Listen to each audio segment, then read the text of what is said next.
Welcome back, everybody. In the kitchen with Lindsay Brooks from Runaway Spoon. Always a pleasure to see you, Oh, Lindsay. you too, Amy. Good morning. Good morning. Good morning. We're going bananas today, and I know you as a pastry chef. I'm sure I was looking at your bananas. I think we all have. I was going to say, those are my bananas for Banana Fosters, and these are perfect for any type of banana breads, muffins, scones, you name it. A little bit more ripe, a little bit softer. And you know what? That's actually when they're great in recipes because they have a lot of flavor. They may be a little mushy for eating, but they, I think that the flavor is so much better. They have a lot more natural sugar in them, which therefore sweetens up the pastry. So wonderful. So we're making banana blueberry muffins. That's an interesting combination. Never heard of that before. Yeah. For whatever reason, for me, I love bananas and blueberries together, whether it's in just a cup of yogurt or in some type of pastry. I just think the two complement each other very well. This is one of my favorite, super easy, throw together in the morning muffin recipes with blueberries and bananas in it. So, and you've got the mixer out here. Yep, if you don't have a mixer at home, you can do this by hand with just a whisk. But this goes a little bit faster, a little bit more consistent in the end product. Okay. So we're going to start by, Amy, if you want to peel the bananas and throw them in here. Happy to. And we're going to go with brown sugar. And it's about 3/4 of a cup of brown sugar goes in with your 2 fully ripe bananas. Now, even if these are bruised a little bit, that's fine? That's perfect. Okay, it's pretty much all natural sugar right there. Okay. And so these are the real soft ones that we're using. You can also freeze your bananas too. Yeah, I've heard of that as well. If you bought a big stack at the beginning of the week and they're starting to churn by the end of the week, you can just pop in your freezer, and then when you need them, thaw them. And then put them straight into your recipe. They're going to be a little bit thinner, they're going to be softer, but that's actually going to work out better for your recipe. So they won't work for Banana Fosters or something of that sort, but if you're looking to bake with them, when they break down, it actually turns out to be a better product. So basically we had our bananas in there, our sugar, and our butter.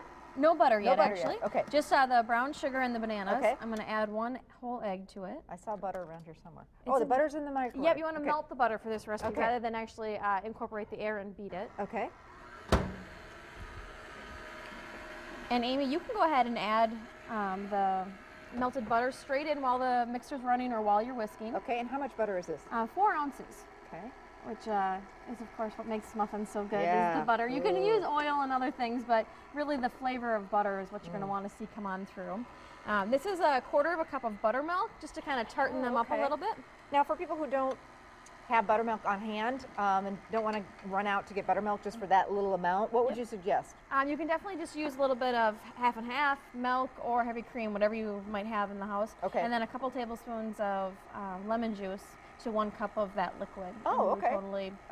It curdles the milk for you, so you mix the two together, let it sit for 2 minutes, and then you'll have curdled milk, which essentially is your buttermilk that you're going to be adding. So for that little amount that we use, just maybe maybe a half teaspoon or something. Yeah. Okay. I mean, if it's in one of those bottles, you can just get a little eyedropper out or 2. That's all it's really going to need. It's the acid will react with the dairy product. Okay. So, all right, so we've got our wet ingredients all mixed together, which is the buttermilk, the butter that's melted.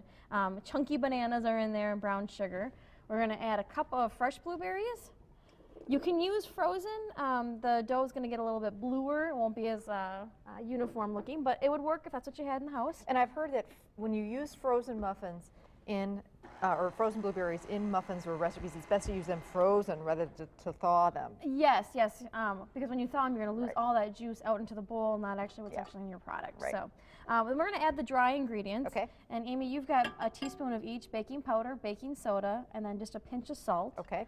And you can go add all at one time here. Okay. And this is 1.5 cups of just regular flour. You can definitely use whole wheat flour if you're changing it up a little bit.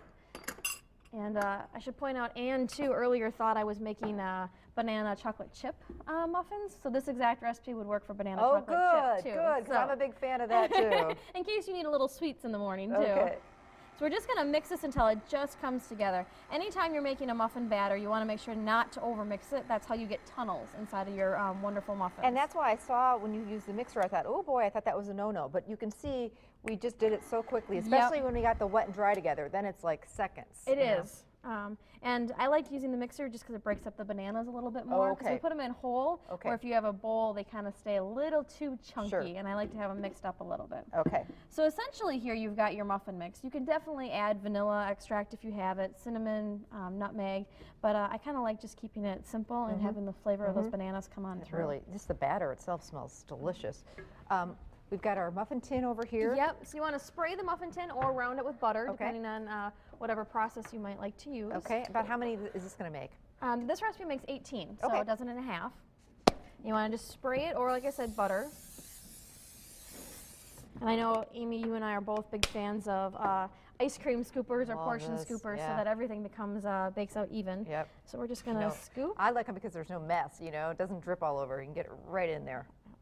Oven temperature, Linz? 375, so a little bit higher than most ovens, and then they take about 15 minutes. You can do the toothpick test to make sure that they're done, or the house will generally smell like bananas. So we've had these in the oven just for a little bit, and wow, they absolutely smell delicious. It's a great recipe just to throw together in the morning because you don't need a whole lot of ingredients that you maybe already have on hand. And if you don't have the blueberries, like that's the one ingredient I wouldn't have. You know, like you said, I've always got chocolate chips in my pantry, or just bake them as is. Yeah, or dried fruit in here too. You can put dried cranberries or something. Those look fantastic. I gotta have one of those with a little butter on the top. Oh, perfect. What are we making next time?